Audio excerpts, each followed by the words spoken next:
GNR టీవీకి స్వాగతం. బులెటిన్ల ముందుగా హెడ్లైన్స్ చూద్దాం. Mahanadu CM Chandrababu Naidu powerful speech.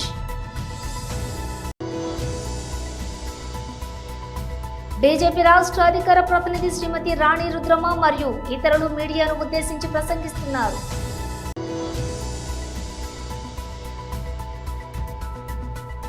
Telangana భవన్లో బీఆర్ఎస్ నాయకులు ప్రెస్ మీట్.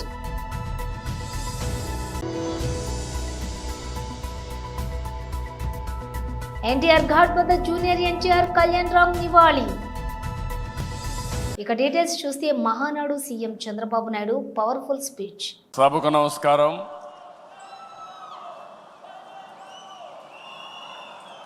గట్టిగా అందరం కూడా ఎన్టీఆర్ అంటే గట్టిగా మీరు అమర్హని గట్టిగా చెప్పాలి, రీసౌండ్ రావాలి. మీ నియోజకవర్గాల్లో కూడా ఈ శబ్దం వినిపించాలి. ఎన్టీఆర్, ఎన్టీఆర్, ఎన్టీఆర్, తెలుగుదేశం, తెలుగుదేశం, తెలుగుదేశం. ఇప్పుడే మనం చూసాం, యుగ పురుషుడు మనల్ని ఆశీర్వదించడానికి స్వర్గం నుంచి దిగొచ్చి నిండు మనసుతో ఆశీర్వదించాడు. అది కూడా మీరు ఒకసారి చూస్తే, నేను ఐటీ మాట్లాడాను, అప్పుడు నమ్మలేదు. ఇప్పుడు ఎన్టీ రామారావు గారే వచ్చి మనల్ని దీవించారంటే అది ఆర్టిఫిషియల్ ఇంటెలిజెన్స్ అని చెప్పి కూడా నేను మీకు తెలియజేస్తున్నా. ఆయన తెలిసిన వాళ్ళకందరికీ అర్థమవుతుంది. ఇలాంటి వినూత్నమైన కార్యక్రమాలతో మనం ముందుకు పోతున్నాం. మహానాడుకి సముద్రంలా పోటెత్తి వచ్చిన తెలుగు తమ్ముళ్లకు, చెల్లమ్మలకు, టీడీపీ వీరాభిమానులకి అందరికీ మరొక్కసారి నా నమస్కారాలు. మేము కొద్దిగా ఆలస్యంగా కొంతమంది వేదికపై నుండే నాయకులు వచ్చారు, కానీ మీరు మాత్రం 10 గంటలంటే డాట్ 10 గంటలకు ఈ హాల్ అంతా పూర్తయిందంటే అది మీకుండే కమిట్మెంట్ అని మరొకసారి విజ్ఞప్తి చేస్తున్నారు. మహానాడు తొలి రోజు పలు కీలక అంశాలపై మనం చర్చించుకున్నాం. నిన్నటి మహానాడు చర్చలు ఎంతో అర్థవంతంగా పార్టీని మరింత బలోపేతం చేసే విధంగా, రాష్ట్ర ప్రజలకు మేలు చేసే విధంగా సాగాయి. ఈరోజు మన పార్టీ వ్యవస్థాపక అధ్యక్షులు, తెలుగు తేజం, తెలుగు ప్రజల ఆత్మగౌరవ శిఖరం, తెలుగు పౌరుషం, సినీ రాజకీయ సార్వభౌముడు శ్రీ నందమూరి తారక రామారావు గారి జయంతి. సాధారణంగా ఒక వ్యక్తిని కానీ, ఒక సినిమా హీరో కానీ, ఒక రాజకీయ నాయకుడు కానీ కొంతమంది వ్యక్తులు, కొన్ని సమూహాలు, కొన్ని వర్గాలే అభిమానిస్తాయి.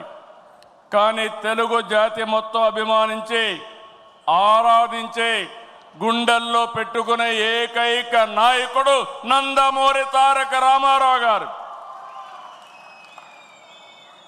ఎన్టీఆర్ జయంతి అంటే తెలుగు జాతికి ఒక పండుగ రోజు, ప్రతి ఒక్కరూ స్మరించుకునే రోజు. మనకు తెలిసిన, మన కళ్ళ ముందు కనిపించిన యుగ పురుషుడు ఒకే ఒక వ్యక్తి, ఎన్టీఆర్.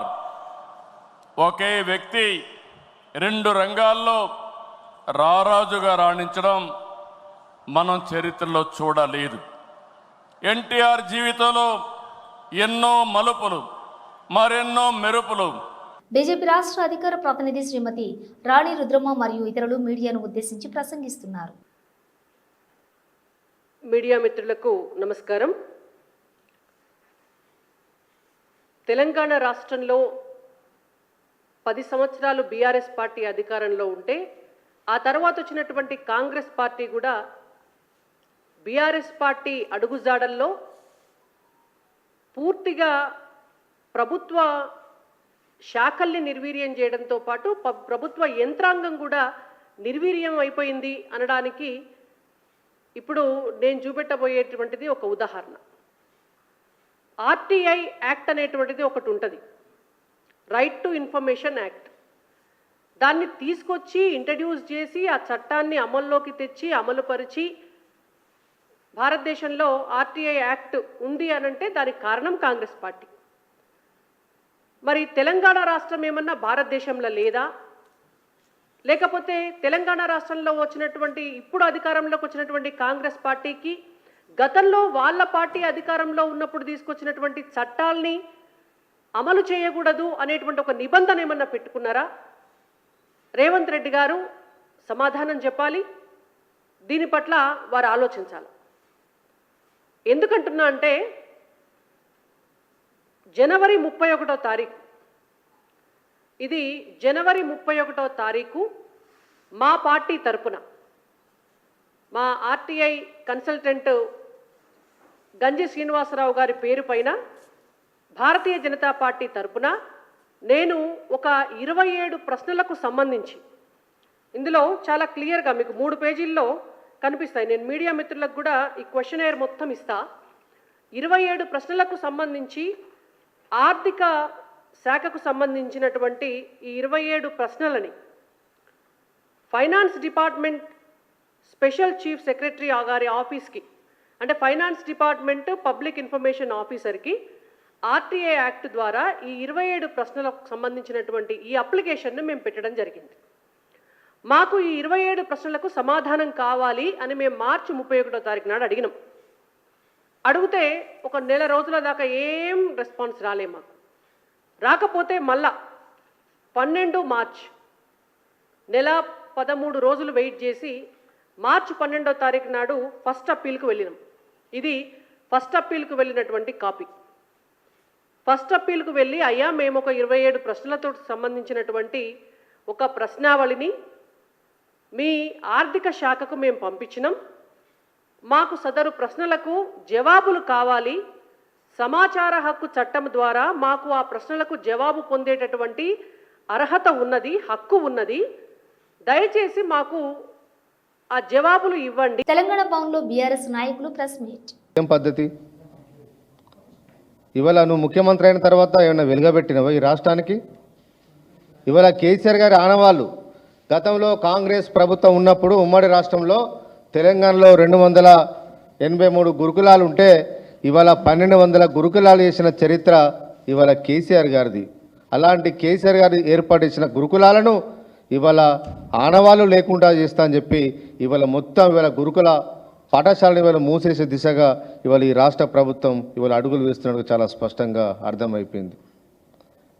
ఇవాళ అన్ని ఇన్ఫ్రాస్ట్రక్చర్ మంచుకున్న కాలేజీలు గురుకులాలను కేసీఆర్ గారు ఒక ప్రభుత్వ జూనియర్ కాలేజీలు మాత్రమే సరిపోవట్లేదు, 404 జూనియర్ కాలేజీలు సరిపోవట్లేదు, ఇంకా రోజు రోజుకు గురుకులాల్లో చదువుతున్న విద్యార్థులకు కూడా మనం అవకాశాలు కల్పించాలి, ఉచితంగా విద్యను అందించాలి అన్ని రకాలనే ఉద్దేశంతో ముఖ్యమంత్రిగా కేసీఆర్ గారు ఆలోచన చేసి ఆ రోజు గురుకుల పాఠశాలను కూడా మొత్తం అప్గ్రేడ్ చేయడం జరిగింది. ఇవాళ ఎస్సీ విద్యార్థులు, బీసీ విద్యార్థులు, మైనార్టీ విద్యార్థులు కూడా ఎవరు కూడా గురుకులాల నుంచి పక్క అవ్వకుండా వాళ్ళందరికీ గురుకుల సొసైటీ లోపలనే ఉచితంగా ఇంటర్ విద్యను అందించే ఏర్పాట్లను కేసీఆర్ గారు అమలు చేస్తే ఇవాళ ముఖ్యమంత్రి కాంగ్రెస్ ప్రభుత్వం అధికారంలోకి వచ్చిన తర్వాత ఇవాళ ఆ ఇంటర్మీడియట్ విద్యను మొత్తం క్లోజ్ చేసే కుట్ర ఇవాళ ఈ ప్రభుత్వంలో స్పష్టంగా కనిపిస్తుంది. ఇప్పటికే 12 జూనియర్ కాలేజీలు మొత్తం ఎస్సీ గురుకులను క్లోజ్ చేసిండు ఇవాళ రేవంత్ రెడ్డి గారు. ఎవరి కోసం క్లోజ్ చేసినామని చెప్పి, ఎవరి కోసం గురుకులాలను ఎత్తివేస్తున్నాం అని చెప్పి ఇవాళ ముఖ్యమంత్రి గారిని ఇవాళ మేము ప్రశ్నిస్తూ ఉన్నాం. నారాయణ శ్రీచంద్ర లాంటి కార్పొరేట్ కాలేజీలను పెంచడానికే ఇవాళ గురుకులాన్ని ఇవాళ బంద్ చేస్తున్నాం అని చెప్పి ఇవాళ మేము ప్రశ్నిస్తూ ఉన్నాం. పేదవాళ్ళు వాళ్ళ ఆస్తులు అమ్ముకొని ఇవాళ కార్పొరేట్ కాలేజీలో చదవన్నా? కేసీఆర్ గారు పేదవాళ్ళు ఎవరు నష్టపోవద్దు, ఆస్తులు అమ్ముకోవద్దని చెప్పి వాళ్ళ కోసం ప్రభుత్వం ఎంత ఖర్చు అయినా పెట్టైనా సరే ఒక్కొక్క విద్యార్థికి 1,20,000 రూపాయలు ఖర్చు పెట్టి అన్ని రకాల వసతులు కల్పించి ఇంటర్మీడియట్ విద్యను అందించడానికి ఉన్న గురుకులను అప్గ్రేడ్ చేసి వారికి అవకాశం కల్పిస్తే, కేజీబీబీలను కూడా అప్గ్రేడ్ చేసి వాళ్ళకి అవకాశం కల్పిస్తే ఇవాళ రేవంత్ రెడ్డి గారు వచ్చిన తర్వాత ఇంటర్మీడియట్ కాలేజీలన్నీ ఇవాళ మూసివేసే దిశగా వాళ్ళ ముఖ్యమంత్రి గారు ఇవాళ ఆలోచన ఇస్తున్నారు. ఇవాళ ఇలాంటి అబద్ధాల నువ్వు ఇవాళ విద్యార్థుల ముందు మాట్లాడదని చెప్పి ఇవాళ మేము ప్రశ్నిస్తూ ఉన్నాం. ఇవాళ సమీకృత రెసిడెన్షియల్ కడుతున్నా అని చెప్పి వాళ్ళ ముఖ్యమంత్రి గారు ప్రగల్భాలు వలికిరు. ఇంతవరకు ఒక పెళ్ళి వేయలే. ఒక శంకుస్థాపన చేసారు, ఇడిచిపెట్టారు. నీ ఇచ్చిన నీ ప్రణాళిక ప్రకారం ఎన్ని సంవత్సరాలు కట్టాలి? 30 ఏళ్ళైనా మీ ప్రణాళిక అమలు కాదు. అప్పటి వరకు ఉన్న గురుకులను మూసివేయాలని కుట్రనా? అవసరమా? ఇదేనా మీ పేదల సంక్షేమం కోసం కాంగ్రెస్ పార్టీ తాపత్రయం అంటే ఇదేనా అని వాళ్ళ ప్రభుత్వాన్ని ఇలా మేము ప్రశ్నిస్తూ ఉన్నాం. దాదాపు 660 గురుకులాలకు ఎవరైతే యాజమాన్యాలు బిల్డింగులు కట్టించి ఇచ్చిరో వారికి రెంట్ ఇవ్వట్లేదు. ఆ రెంటును అడిగితే ప్రభుత్వం నిర్లక్ష్యంగా వివరించడం వల్ల, అధికారులు కూడా నిర్లక్ష్యంగా వివరించడం వల్ల మాకు ఎన్ఓసీలు ఇవ్వండి, మేము మీ గురుకులాలకు మేము ఇవ్వం, మేము వేరే స్కూల్ ప్రైవేట్ వాళ్ళకి ఇచ్చుకుంటామని చెప్పి ఇవాళ దరఖాస్తు చేసుకునే పరిస్థితి ఇవాళ రాష్ట్రంలో వచ్చింది. కనీసం పేద విద్యార్థులు చదువుకునే గురుకులాలకు కనీసం రెంట్లు కట్టే పరిస్థితి కూడా ఈ రాష్ట్రంలో లేదు. దివంగత మాజీ ముఖ్యమంత్రి ఎన్టీఆర్ జయంతి సందర్భంగా బుధవారం ఉదయం జూనియర్ ఎన్టీఆర్ కళ్యాణ్ రామ్ హైదరాబాద్లోని ఎన్టీఆర్ ఘాట్ వద్ద నివాళులర్పించారు. ఈ సందర్భంగా తెలుగు ప్రజలకు ఆయన చేసిన సేవలను స్మరించుకున్నారు. ప్రముఖుల రాకను పురస్కరించుకుని ఎన్టీఆర్ ఘాట్ వద్ద పోలీసులు పటిష్టమైన బందోబస్తును ఏర్పాటు చేశారు.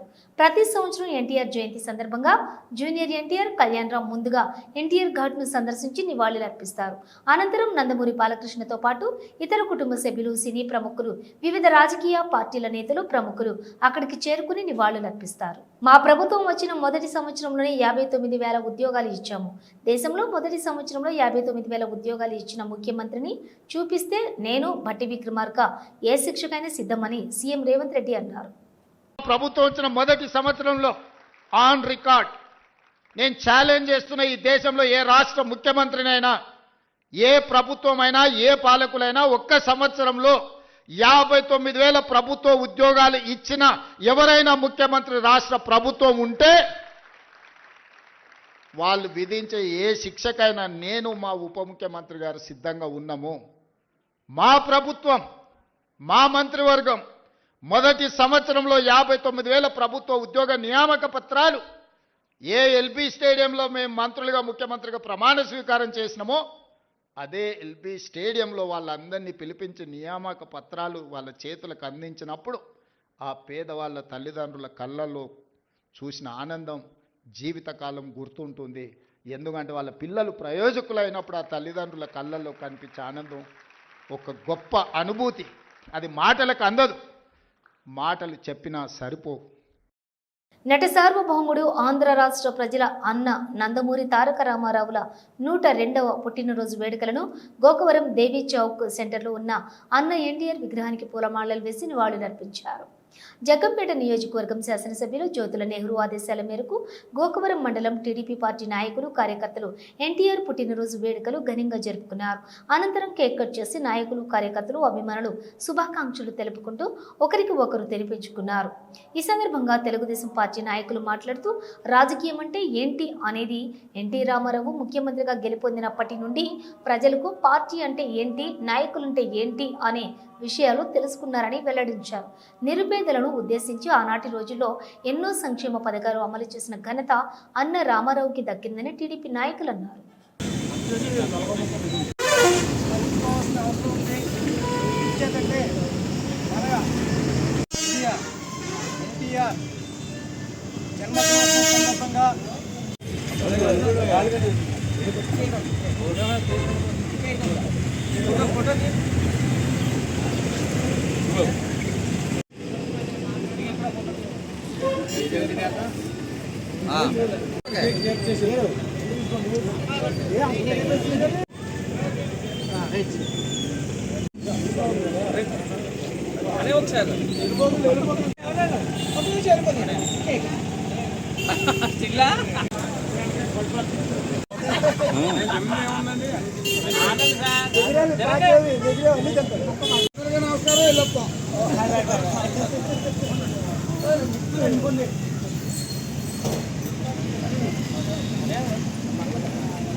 విశ్వవిఖ్యాత నవరస నట సార్వభౌమ డాక్టర్ పద్మశ్రీ ఎన్టీ రామారావు గారు 102వ జయంతిని పురస్కరించుకొని జగ్గంపేట శాసనసభ్యులు గౌరవ శ్రీ జ్యోతుల్ నెహ్రూ గారి ఆదేశాల మేరకు రాష్ట్ర అధినేత గౌరవ శ్రీ చంద్రబాబు నాయుడు గారు పిలుపు మేరకు కాకినాడ జిల్లా తెలుగుదేశం పార్టీ అధ్యక్షులైనటువంటి గౌరవ శ్రీ జ్యోతుల నవీన్ కుమార్ గారు పిలుపు మేరకు ఈరోజు గోకవరం గ్రామంలో మరి దేవి చౌక్ దగ్గర ఉన్నటువంటి మరి నందమూరి తారక రామారావు గారు విగ్రహ స్వామి దగ్గర తెలుగుదేశం పార్టీకి సంబంధించినటువంటి నాయకులు కార్యకర్తలందరూ కూడా ఈరోజు ఈ కార్యక్రమాన్ని ఎంతో ఘనంగా నిర్వర్తించడం జరిగింది.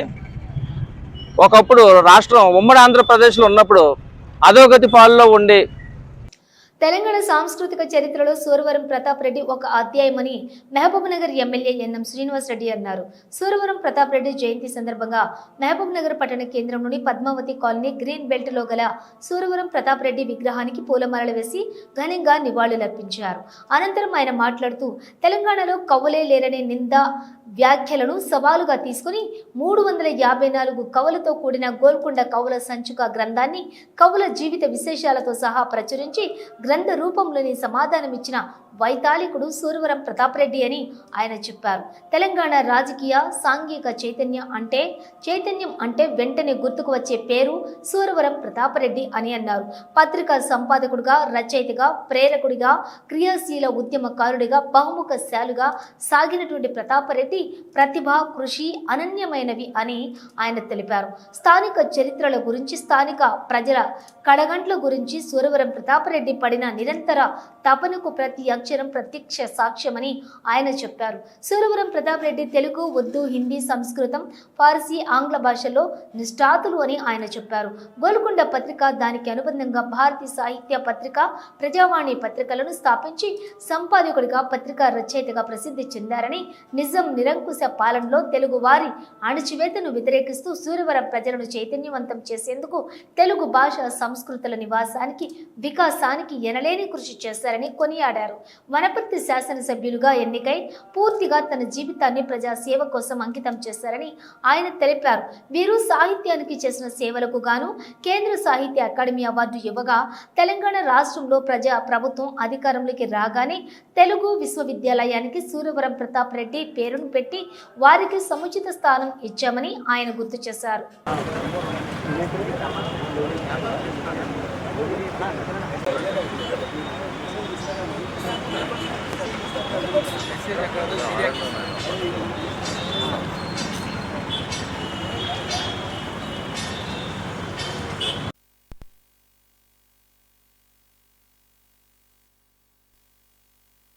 తెలుగే కాదు, తెలంగాణ ప్రాంత ప్రజలకు ఉర్దూయే తప్ప తెలుగు గురించి, తెలుగు సాహిత్యం గురించి అవగాహన లేదు అని చెప్పి మన భాష మీద, మన యాస మీద, మన సంస్కృతి మీద దురహంకారపూరితంగా ఆ రోజు కొంతమంది ఆంధ్ర ప్రాంతానికి చెందిన వారు వ్యాఖ్యానాలు చేసి కించపరిచే ప్రయత్నం చేస్తే దానికి స్పందించి సూరవరం ప్రతాప్ రెడ్డి గారు నాయకత్వం తీసుకొని తెలంగాణలో ఇప్పటిదాకా ఉన్న కవులు 100 మంది వాళ్ళు రచించిన పుస్తకాలు, కావ్యాలను అచ్చివేయించి గోల్కొండ కవుల సంపుటి కింద తీసుకొచ్చి, అలాగే గోల్కొండ పత్రికను స్థాపించి అటు బ్రిటిష్ వారికి వ్యతిరేకంగా, ఇటు నైజాం పాలనకు వ్యతిరేకంగా సంస్కరణోద్యమాలను కూడా తీసుకొచ్చిన మహనీయుడు.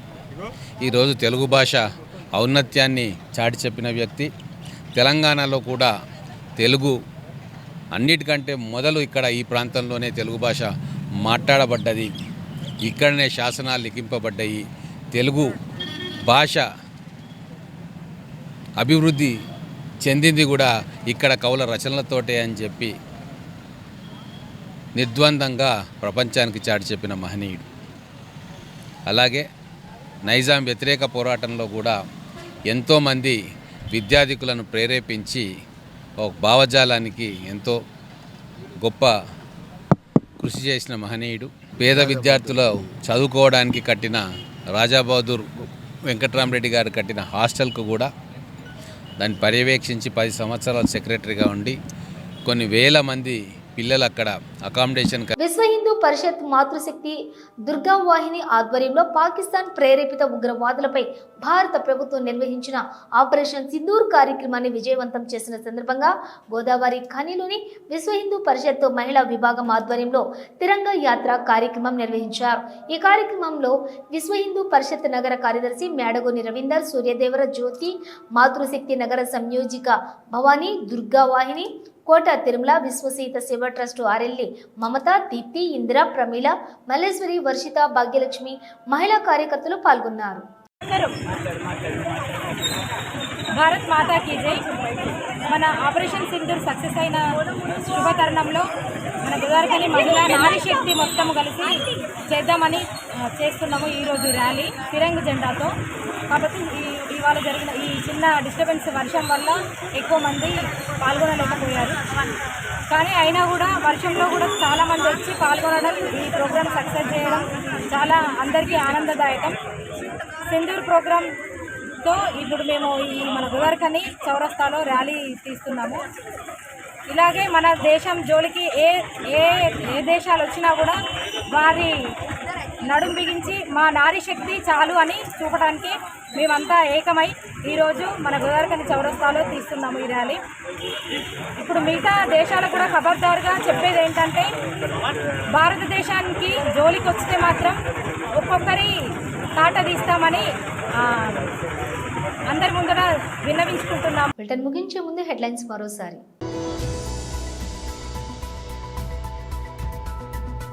Mahanadu CM Chandrababu Naidu powerful speech.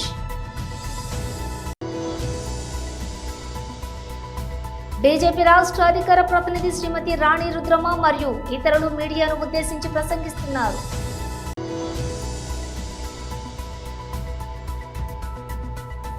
Telangana భవన్లో బీఆర్ఎస్ నాయకులు ప్రెస్ మీట్.